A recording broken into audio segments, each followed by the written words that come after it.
can't see or feel the force causing this globe to levitate, but it's not magic, it's magnetic. An essential part of our daily lives, magnets are used for a lot more than just sticking stuff to the fridge. They help run motors and generators, and are also found in computers, televisions, and microphones. Magnets occur in nature, but only 2 centuries ago, scientists figured out how to make them using metal and electricity. Production at the magnet foundry begins with the creation of a mold. A tray containing 4 magnet shapes is loaded into a machine that fills it with sand.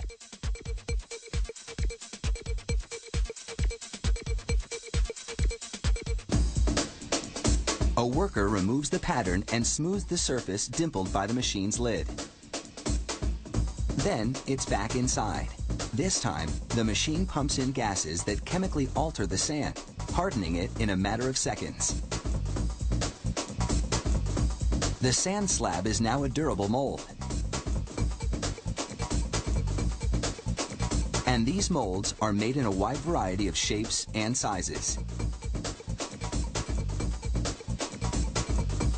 Now it's time to mix together the ingredients for the magnets themselves. They include copper, cobalt, sulfur, nickel, pure iron, aluminum, and titanium.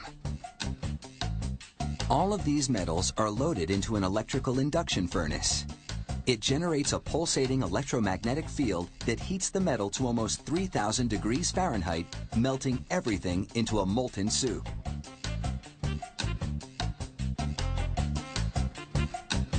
The metal is poured into the molds.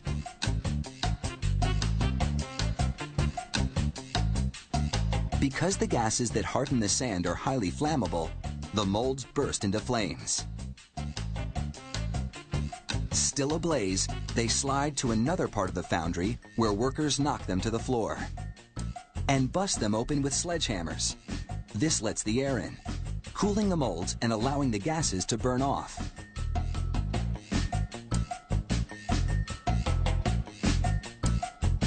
All of the pieces are shoveled into a bin, and workers separate the metal from the sand chunks using what else? A magnet. But these metal pieces aren't yet magnetized themselves. That will come later. A set of rings designed for use in electric motors is threaded onto a copper pipe. The ring-covered pipe is placed in a tube. Then, silica sand is packed in to hold the rings in position.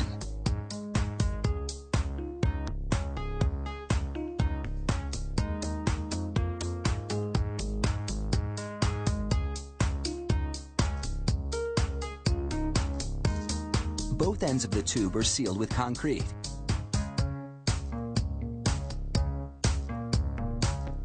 Then, it's into an electrical furnace. It heats the tube until it's red hot. This superheating primes the rings inside to accept an electromagnetic field, which will be delivered by this metal rod. The rod slides down the center of the copper pipe and is clamped into place. Water keeps the pipe from melting as a low-voltage, high-current charge is delivered to the rings inside.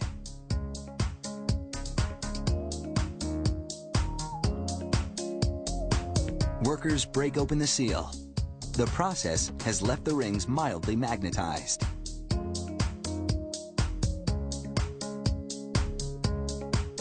Any rough edges are smoothed away.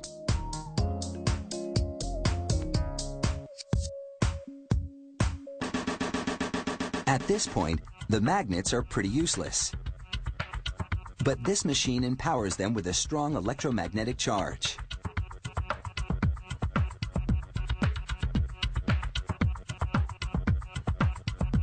The establishment of that weak magnetic field earlier ensures that the magnetization is now properly oriented.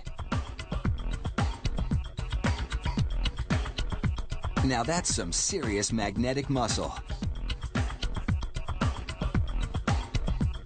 The wide array of magnets manufactured today are critical to our daily lives because their invisible power helps keep so many things running.